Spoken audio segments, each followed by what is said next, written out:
Yeah, I do. And I think one of the most significant things, and Lauren will laugh at this when she watches it, but I'm always someone that is like, I'm full of ideas and I'm always, oh, this is the next thing I'm going to chuck myself into 100 miles an hour. Because for me, my eyesight is precious. I don't know how long I've got what I've got. So I appreciate that I've got it and I'm going to do everything I can while I can.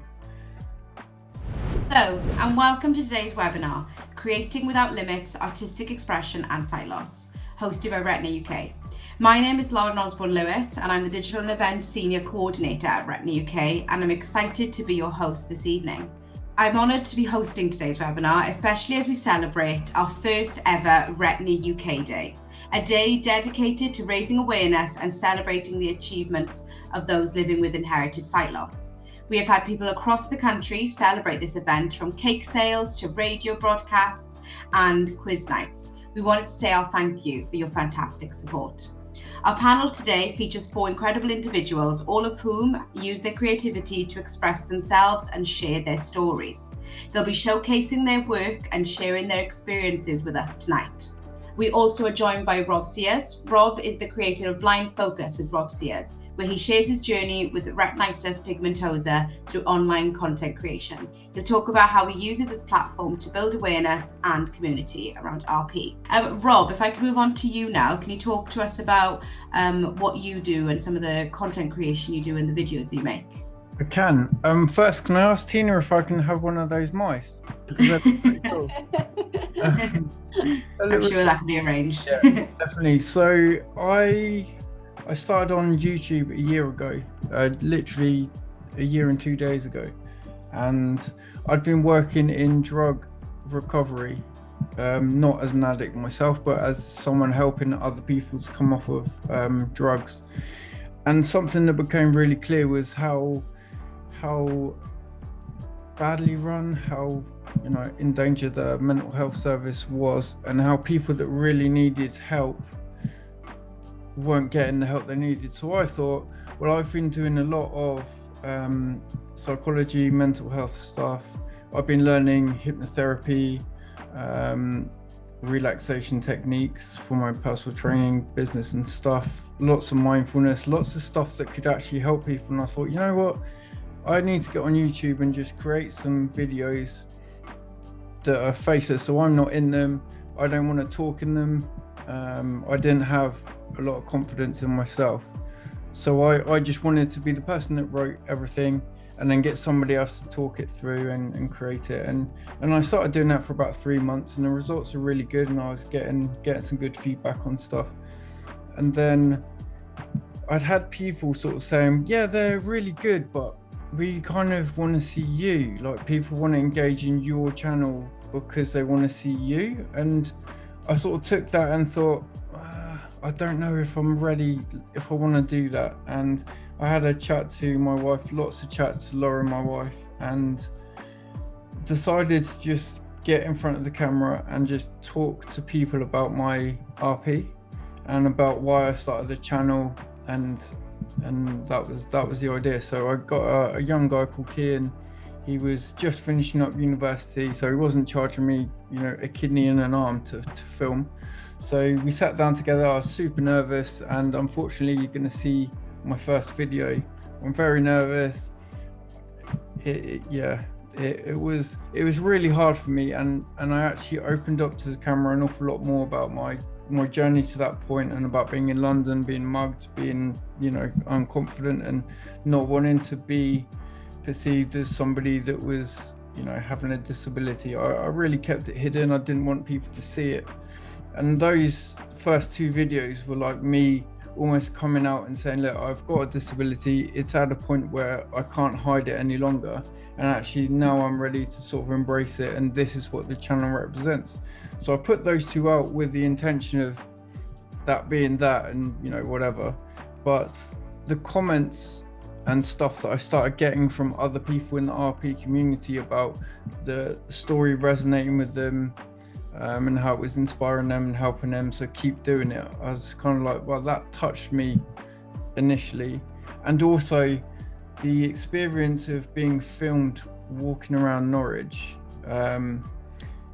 it sort of highlighted for me what was really, really interesting was that I don't see what other people walking around with me see. So I can see the very small amount that I see in front of me, but I don't see what other people are doing around me. I'm just very, very focused on not walking into lampposts and not tripping myself up and that sort of stuff. So when I was looking at the footage that had been done and I could actually see people kind of look in and move into the side, there's bits where I get hit by a bicycle, there's bits where, you know, I'm really struggling. It showed that, but it also shows the other side of it where I was crossing a road and a guy just came and took my arm and helped me to cross the road without even asking. And it was just such a beautiful moment captured on camera, that I was like, I feel like A, I'm helping people in my own community, but B, this is something that I kind of need to use my position to kind of push and fight for other people that maybe don't have the confidence that I now feel like I have to, you know, raise awareness of, you know, visual impairment, blindness, disability in general. And so I kicked on, and, you know, I'm going from strength to strength with it, I think. A great story. It's a really great story. And how have you found the channel has grown since those first video that you've put up? Well, it's been a gradual kind of increase. So anyone that's been on any kind of YouTube or Facebook or Instagram or whatever, you kind of put a post out and you think, oh, it'd be really cool to wake up in the morning and it's gone viral. And every time I put a video out, I think, oh, this could be the one. This is really good. I like this. This is going to get loads of views. And it doesn't always work that way. I can't figure out the algorithm. Nobody seems to understand it. So what somebody, Dave Steele, the blind poet, I've spoken to him quite a lot, and his advice, he's been doing stuff like this for 10 years, is that you have to stop focusing on where the subscribers are, what the view time's like right now, and just be aware that you're getting out there. You just have to keep going and focus on the journey for yourself and less about what everything is doing. So I feel like the channel is growing really nicely, and hopefully if I do a good job here today and everyone sees my videos, I might get a few more subscribers and views. But for me now, I feel so passionate about helping people, especially accessibility, especially confidence around the white cane, and making sport something that can be so positive for everybody, whether it's getting out of the house and going for a walk, whether it's doing some stretching, or whether it's actually getting to the gym or doing a sport like me. I do para triathlon, and I stick loads of that stuff on my YouTube just to say, here I am, I'm an average sports person doing really cool things in triathlon, and if you want to give it a go, come and give it a go. Yeah, great. It sounds brilliant. I've watched some of your videos, and I can honestly, in that first video, you don't look at all nervous. I know you probably felt it, but I promise you. And the production values are really great.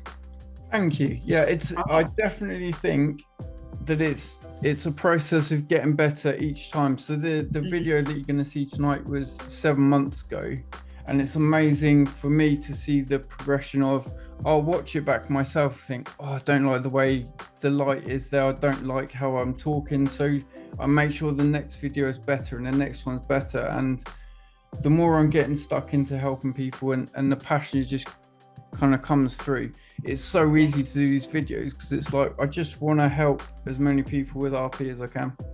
Yeah, and it'll be the authenticity that comes across, and that's what will be more easily consumed as well. Rob, now obviously your journey with sight loss and RP has influenced your work quite a lot, but I was wondering any adjustments you've made when you've created your content, especially around accessibility. Oh, good question. So, I mean, the first thing is that I found Kian and we work very well as a team together now. I have the ideas. I tell him how I like it to look. So almost putting it out there as this is what I want it to look like. This is what I'm going to be saying. And then he will record stuff and then he'll show me it and I'll say, oh, I quite like that, don't like that, blah. So we kind of worked together quite closely over 7 months to sort of, he now is starting to know what I like the look of.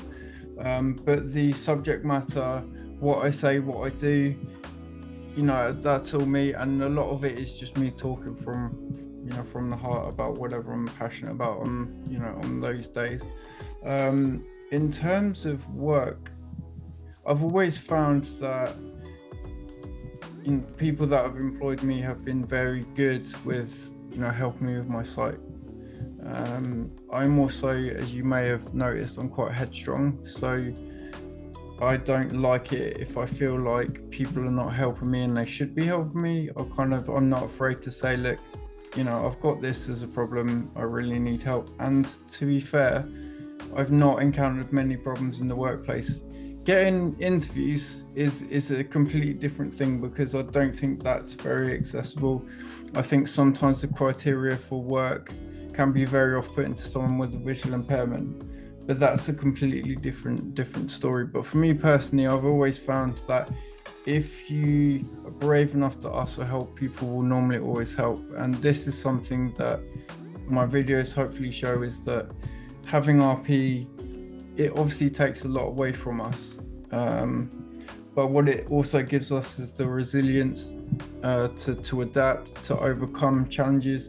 So actually any challenges that I come up against when we're filming, like lights not working, batteries running out, blah blah blah, things that would stress other people out doing that, I'm just like, you know what, it's all good, because we overcome so much more in our lives every day that it makes some of these little things a little more trivial. You know, I need to get to London from Norwich, and my wife is at work, my parents are at work. Well, they're not at work, they're retired, but they work hard at golf and, you know, partying around doing all their bits and pieces. They're busy people. I'm a 43-year-old man. I should be able to get on a train from Norwich and get up to London. So you know what, that's what I go and do. And whatever challenges come up, I just make videos about it to make people aware. Look, if you're getting on a train or a tube, this is what you're going to encounter. This is my experience, but it can be done. You've just got to not be afraid to take that step. And I think it's, the more I do this stuff, the more I see how difficult it can be for people that don't have my confidence, and maybe haven't built that resilience and the adaptability. And if I can use my journey to show other people it can be done, you just need to work at it a bit at a time and keep pushing. It can be done. And like everyone on the screen, there's probably moments where we're not completely positive and we don't feel resilient, we don't feel like we can adapt, but you give us a day or two to mull it over, and we'll come back with an idea of how we're going to get over it and keep painting, keep doing art, keep vlogging, keep doing all the great things that everyone's doing. Yeah, agree. Thank you. So a nice positive message, and you kind of touched on it, but I was going to ask around, do you find yourself adapting the work that you're creating because of the community that you are talking to? Like you just said about, they might be different to you in their mindset. So do you change it because of that? Yeah, I do. And I think one of the most significant things, and Lauren will laugh at this when she watches it, but I'm always someone that is like, I'm full of ideas, and I'm always, oh, this is the next thing I'm going to chuck myself into 100 miles an hour. Because for me, you know, my eyesight is precious. I don't have, you know, I don't know how long I've got what I've got. So I appreciate that I've got it, and I'm going to do everything I can while I can. So when I said I'm going to start YouTube, it was just like, oh man, how much is this going to cost? And you know, the like. So I was like, look, this is what it is. I'll give it a year, and if I feel like the channel's getting traction, it's going somewhere, then I'll keep it going. If not, then I've done a year and it's great. But a couple of months ago, I took the decision to stop my part-time work for my drug and alcohol service, and allow myself time to actually put my energy into chasing down the stuff and the opportunities that were coming from the YouTube stuff. And obviously everybody on YouTube wants to make a living from it. I'm self-sufficient, so I'm paying for everything myself until my channel gets to a point, if it gets to a point where it can kind of pay for itself. So I feel so passionately about my mission of helping other people with RP, blindness, visual impairments, disability, that I've given up working 3 days a week for a charity to give myself the opportunity to pursue it, because I just feel that's where my passion should be. I've always been someone that's wanted to help other people. It's only been probably the last 6 months that I've realized that my energy and passion can be so useful to the blind and vision impaired community. And that's all I want to do, you know. So I work from home, I do my PT and my sports massage from home, I coach triathlon and running at the weekends, and that pays the bills. But the rest of my time and everything else is put into my wife, my dogs, and my YouTube. And just how I just want to get my message out there that, you know what, if I'm doing this stuff and we're all showing that you can do other stuff, you don't have to do, you know, knitting, art. I can't do art or anything like that. I'm not skillful like that. I wouldn't have had the courage to get on this and talk tonight.